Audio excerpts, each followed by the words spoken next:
ماں باپ کے 3 عمل اپنی اولاد کی زندگی خطرے میں ڈالتے ہیں۔ حضرت علی رضی اللہ تعالی عنہ سے ایک عورت نے پوچھا، کیا ایسے بھی میرے کوئی عمل ہو سکتے ہیں جو میری اولاد کے لیے خطرے کا باعث بن سکتے ہوں؟ تو حضرت علی رضی اللہ تعالی عنہ نے فرمایا کہ ماں باپ کے 3 ایسے کام جو کہ اپنی اولاد کو موت کے منہ تک لے جاتے ہیں۔ وہ 3 عمل یہ ہیں: بسم اللہ الرحمن الرحیم، السلام علیکم۔ مسلم کی حدیث میں یہ بات روایت ہے کہ حضرت محمد صلی اللہ علیہ وآلہ وسلم نے فرمایا، اگر میں ماں باپ کو اس دنیا میں زندہ پاتا اور اگر میں عشاء کی فرض نماز پڑھ رہا ہوتا اور میرے ماں باپ میں سے کوئی مجھے آواز دیتا تو میں نماز چھوڑ کر انہیں لبیک کہتا۔ ایک دفعہ حضرت علی رضی اللہ تعالی عنہ اپنے حجرے میں موجود تھے کہ ایک بوڑھی عورت آئی اور عرض کرنے لگی، اے امیر المومنین، میری 2 ہی اولادیں ہیں، ایک بیٹا اور دوسری بیٹی۔ وہ دونوں ہی نافرمان ہیں، وہ دونوں اکثر بیمار رہتے ہیں۔ میری بیٹی کا رشتہ لینے کے لیے کوئی تیار نہیں اور بیٹے کو کوئی رشتہ دینے کے لیے تیار نہیں۔ میں ایسا کون سا عمل کروں جس سے ان کی زندگی میں برکت آئے، وہ عمل انہیں نفع دے اور وہ میری نافرمانی بھی نہ کریں اور وہ فرما بردار بھی ہو جائیں؟ ایسا کون سا کام کروں کیونکہ وہ دونوں نافرمان ہے، میرا کہا نہیں مانتے، میرا بیٹا شراب اور دیگر گناہ بھی کرتا ہے، وہ دونوں دین اسلام سے مطابقت نہیں رکھتے۔ اے امیر المومنین، مجھے کوئی ایسا عمل بتائیں جس سے وہ دونوں راہ راست پر آ جائیں، دونوں کے رشتے بھی ہو جائیں، وہ فرما بردار بن جائیں۔ حضرت علی رضی اللہ تعالی عنہ نے اس عورت سے فرمایا کہ ماں باپ کے 5 ایسے گناہ جن کی سزا اولاد کو بھی ملتی ہے، وہ 5 عمل ایسے ہیں جس سے اولاد کا تعلق جڑ جاتا ہے۔ حضرت علی رضی اللہ تعالی عنہ نے فرمایا کہ اگر ماں باپ یہ عمل کرتے ہیں تو ان کے عملوں کی وجہ سے اولاد بھی اس جرم میں شریک کر دی جاتی ہے۔ اس خاتون نے پوچھا، وہ 5 عمل کون سے ہیں؟ حضرت علی رضی اللہ تعالی عنہ نے فرمایا، وہ 5 عمل یہ ہیں۔ نمبر 1، جس گھر میں والدین قرآن مجید کو سمجھنے کے باوجود اس کی تلاوت نہ کریں تو ایسے والدین اللہ کے عذاب کے مستحق ہوتے ہیں، لیکن اس کی سزا ان کی اولاد کو بھی ملتی ہے۔ ایسے والدین کی اولاد نافرمان، بے حیا ہو جاتی ہے۔ آپ اپنے گھروں میں دیکھیں گے کہ قرآن مجید جو کہ اللہ تعالیٰ کی آخری کتاب ہے اور محمد مصطفیٰ صلی اللہ علیہ وآلہ وسلم پر نازل ہوئی، جو کہ قیامت تک کے مسلمانوں کے لیے ہدایت کا منبع ہے، لیکن افسوس ہے کہ ہم صرف رمضان میں قرآن کو پڑھتے ہیں یا پھر جب کوئی فوتگی ہو جائے قرآن مجید ہمارے گھروں میں موجود ہوتا ہے اور اس پر دھول جم جاتی ہے، مگر ہم اسے کھول کر پڑھنے کی کوشش نہیں کرتے۔ ہمیں چاہیے کہ اس مقدس کتاب کی تلاوت کریں تاکہ ہمارے گھروں میں اللہ تعالیٰ رحمتیں اور برکتیں نازل فرماتا رہے۔ جو ماں باپ قرآن سمجھنے کے باوجود نہیں پڑھتے، ان کی اولادیں بے حیا اور تنگ دست ہو جاتی ہیں۔ نمبر 2، امیر المومنین حضرت علی رضی اللہ تعالی عنہ نے فرمایا، جس گھر میں ماں باپ روزانہ لڑتے ہیں اور ایک دوسرے کو گالیاں دیتے ہیں، جہاں گالیاں دی جائیں وہاں شیطان ہی ڈیرے ڈالتے ہیں، فرشتے نہیں، اور شیطان ان کو ہر وقت بھڑکاتے رہتے ہیں۔ آپ خود سوچیں کہ جس گھر میں ہر وقت شیطان کا بسیرا ہو، فرشتے وہاں نہ آئیں تو ایسا گھر تو جہنم ہی ہوگا، کیونکہ فرشتے تو یہودیوں اور مشرکوں کے گھروں میں بھی نہیں جاتے۔ حضور اکرم صلی اللہ علیہ وآلہ وسلم کا فرمان اقدس ہے، ایک دوسرے کو گالیاں دینا اسلام میں حرام ہے۔ والدین کو دیکھ کر اولاد جوان ہوتی ہے، جیسا کہ طرز عمل والدین کا ہوگا اولاد بھی ویسے ہی ہوگی۔ جن بچوں نے ساری عمر اپنے والدین کو لڑائی جھگڑا کرتے دیکھا، گالیاں دیتے دیکھا، تو ایسی اولاد سے والدین کیسے توقع رکھ سکتے ہیں کہ ان کی اولاد فرما بردار ہوگی؟ اس لیے حضرت علی رضی اللہ تعالی عنہ نے فرمایا کہ ماں باپ کو چاہیے کہ دین اسلام میں بات چیت کے طریقے بتائے گئے ہیں، ان پر عمل کریں تاکہ ان کی اولاد کی تربیت درست طریقے سے ہو سکے۔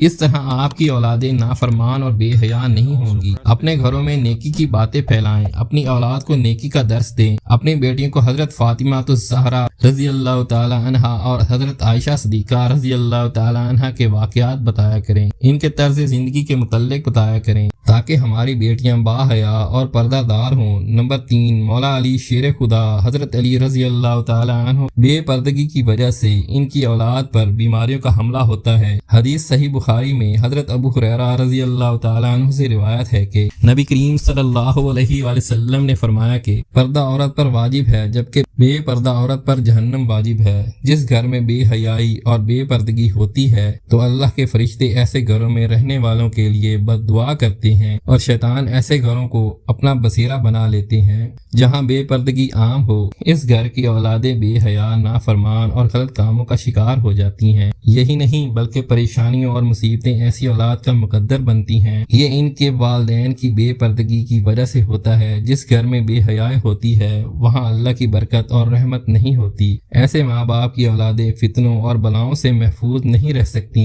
کیونکہ اللہ کے فرشتے جو کہ ان فتنوں کو روکتے ہیں وہ تو اس گھر سے چلے جاتے ہیں۔ ایسی اولاد ماں باپ کی نافرمانی کرتی ہے اور ہمیشہ پریشانی میں مبتلا رہتی ہے۔ ماں باپ کو چاہیے کہ پردے کا خاص خیال رکھیں تاکہ ان کی اولاد بھی ان کی پیروی کرے۔ آپ نے مشاہدہ کیا ہوگا کہ آپ کے ارد گرد جو ماں باپ پردے کا خیال نہیں رکھتے تو ان کی باتیں زبان زدہ عام ہو جاتی ہیں۔ اکثر عورتیں یہ کہتی دکھائی دیتی ہیں کہ پردہ دل کا ہونا چاہیے، تو ایسی عورتوں کو اللہ کے غضب سے ڈرنا چاہیے کہ کیا ان کا دل حضرت فاطمہ الزہرا رضی اللہ تعالی عنہا سے اور حضرت عائشہ صدیقہ رضی اللہ تعالی عنہا کے دل سے زیادہ پاک ہے؟ اگر ان کے لیے پردے کا حکم تھا تو آج کی خواتین اپنے آپ کو کس جگہ پر دیکھتی ہیں؟ ناظرین، اپنی بیٹیوں کو حضرت فاطمہ الزہرا رضی اللہ تعالی عنہا کے واقعات بتائیں اور انہیں بتائیں کہ ان کی رول ماڈل کون ہونی چاہیے۔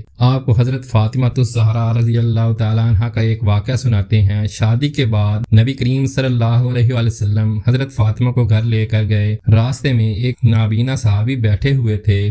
آپ رضی اللہ تعالی عنہ نے اپنے چہرے کو ڈھانپ لیا۔ نبی کریم صلی اللہ علیہ وآلہ وسلم نے کہا، بیٹی فاطمہ، یہ صحابی تو نابینا ہے، آپ نے کیوں چہرہ ڈھانپ لیا؟ تو حضرت فاطمہ الزہرا رضی اللہ تعالی عنہ نے کہا کہ بابا جان، مجھے غیر محرم سے پردے کا حکم دیا گیا ہے، نہ کہ ان افراد سے جن کو نظر آتا ہے۔ ناظرین، یہ یہودیوں کی چال ہے کہ مسلم معاشرے میں جدت کے نام پر بے حیائی کو پروان چڑھایا گیا، لہذا اس دور میں جتنا ہو سکے اپنی اولاد کو صحابہ کرام اور اہل بیت کی زندگیوں کے متعلق بتائیں۔ نمبر 4، حضرت علی رضی اللہ تعالیٰ عنہ نے فرمایا کہ والدین جو کہ کسی دوسرے کی اولاد کے بارے میں برا سوچتے ہوں، انہیں دیکھنا چاہیے کہ اگر وہ دوسروں کی اولاد کے بارے میں برا سوچیں گے تو ان کی اولاد بھی اس برے عمل سے بچ نہیں پائے گی۔ اللہ تعالیٰ ان کی اولادوں کے لیے برا کرتا ہے، کیونکہ اللہ تعالیٰ بڑی رحمان اور رحیم ذات ہے۔ اللہ تعالیٰ ماں باپ سے زیادہ اپنے بندے سے محبت کرتے ہیں۔ اگر تم کسی کی اولاد کو پریشانی میں ڈالو گے تو اللہ تعالیٰ وہی نظریہ تمہاری اولاد پر مسلط فرما دیتے ہیں، کیونکہ جیسا کرو گے ویسا بھرو گے۔ جیسا تم دوسروں کی اولادوں کے متعلق سوچتے ہو، اللہ تعالیٰ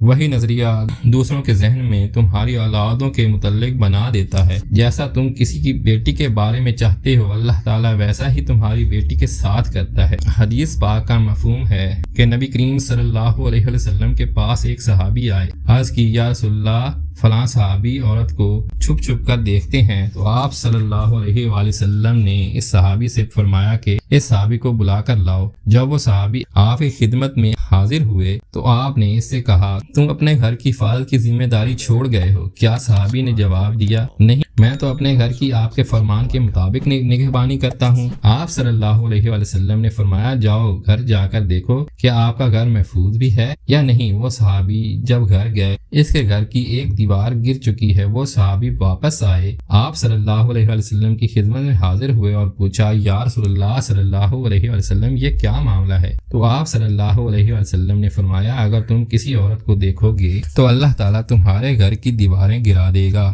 دوسروں کی بیٹیوں کو اپنی بیٹیاں سمجھو، ہر بہن کو اپنی بہن سمجھو، تاکہ تمہاری عزتیں بھی محفوظ رہ سکیں۔ نمبر 5، حضرت علی رضی اللہ تعالیٰ عنہ نے فرمایا، جو ماں باپ اپنے گھر میں حلال حرام کا فرق نہ کرتے ہوں، حرام وہ نہیں کہ حرام جانور کا گوشت کھا لیا جائے یا کوئی حرام چیز کھا لی جائے، یہ تو قطعاً حرام ہے۔ حرام وہ جو حلال کو حرام کر کے کھایا جاتا ہے، کسی کو دھوکہ فراڈ کر کے اس کا حق کھا لیا جائے یا کسی غریب مسکین کا حق کھا لیا جائے تو یہ بھی حرام ہے۔ اگر حرام نوالا بچوں کو کھلایا جائے تو اولاد نافرمان، بے حیا اور بیماری میں مبتلا ہوگی تو یہ بھی حرام ہو جاتی ہے۔ آج کل یہ بیماری ہمارے معاشرے میں عام ہو گئی ہے کہ حرام کھانے والے اسے حلال سمجھ کر کھا رہے ہیں۔ اللہ تعالی ہم سب کو رزق حلال کمانے کی توفیق عطا فرمائے، آمین۔ ناظرین، آپ کو ہماری ویڈیو اچھی لگی ہو تو لائک کریں اور مزید ایسی اسلامی ویڈیو کے لیے ہمارے چینل کو لازمی سبسکرائب کریں اور بیل آئیکن کو دبانا نہ بھولیں تاکہ ہماری ہر نئی آنے والی ویڈیو آپ تک بآسانی پہنچ سکے۔